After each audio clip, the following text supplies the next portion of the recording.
there. Today I'm making sambar. It's a South Indian vegetable and lentil soup. Very common, very traditional. And turns out that I don't have any sambar powder. Normally I have some on hand, so I'm going to start with making that. And in this bowl here I have 2 tablespoons of tur dal, chana dal, and urad dal.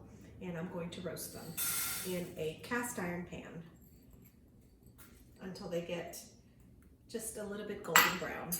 And then I will set that aside. So after the lentils have been roasted and set aside, the rest of the roasting can take place. So in this bowl, I have peppercorns, coriander seeds, cumin, mustard seeds, some curry leaves, dried red peppers, and fenugreek. So here we go. 2 tablespoons of coriander seeds and a tablespoon of everything else. And maybe about 5 or 6 dried red peppers, maybe 10 curry leaves. And roast these too.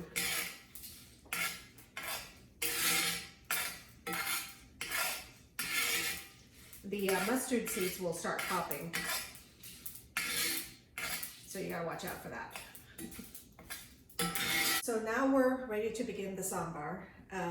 The spices are ready to go. I'm gonna grind them into a powder. And I have 1 dry cup of tur dal ready to go. I had already prepared that. And 4 cups of water. I already had 2 cups in here. And so add the tur dal into the water. I used a pressure cooker to cook these, and it cooks very fast. And I store it up for later use today. So I use a jar of tamarind concentrate. I think different people are going to use a different style of tamarind. Some of them come in a big block that you soak in water and squeeze out the tamarind. This is so much easier. Maybe the other is better, I don't know, but this is easier. So I use 2, maybe 2.5 heaping tablespoons of tamarind. And okay, so I have cut up a heaping bowl full of vegetables. And here I have green beans, okra, potato, opo squash, carrot, tomatoes, banana peppers. Did I say carrots? I don't remember.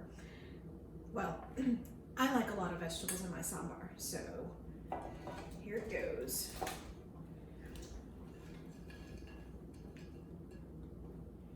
And of course, I have to use drumsticks.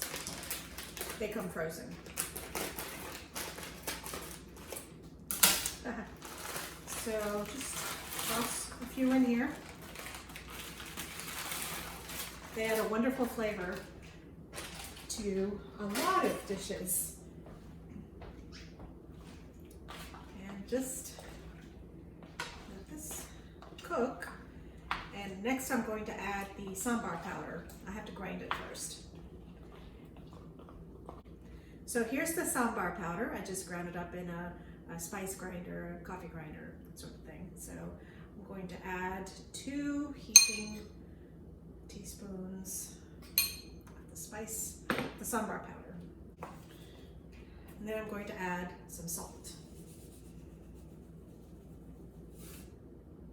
It's a lot of sambar. And at this point, it looks like I'm going to need some more water.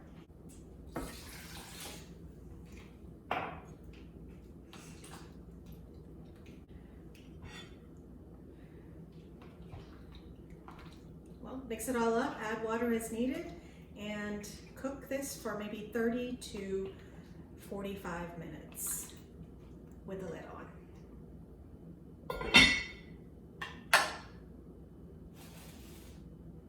Okay, the sambar has been cooking for about 45 minutes now, so it's time to add the spices at the end of cooking.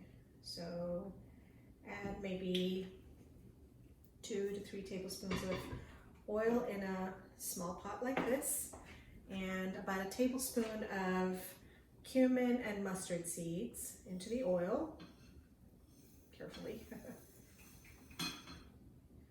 And that heat up. And I've got four red peppers, dried red peppers. Break them up into small pieces and add them into the oil.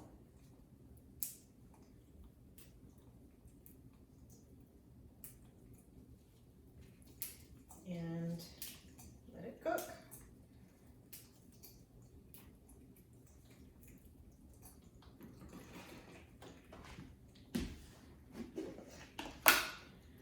I'm going to add a little bit of turmeric to the sambar and some fenugreek powder.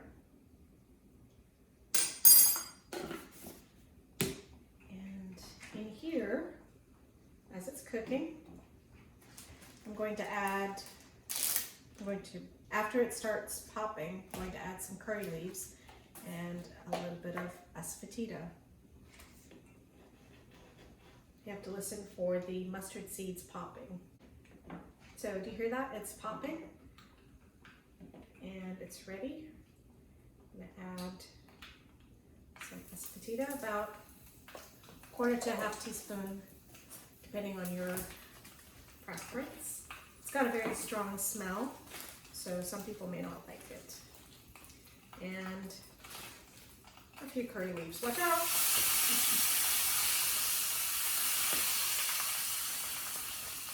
A little bit hazardous. Be careful. And also, once again, be careful.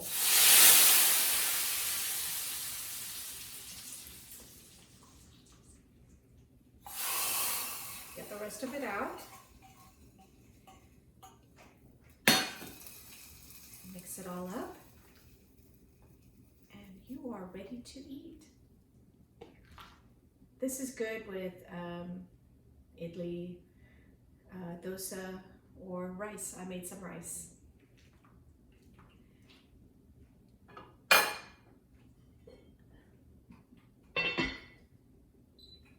There you go. Enjoy.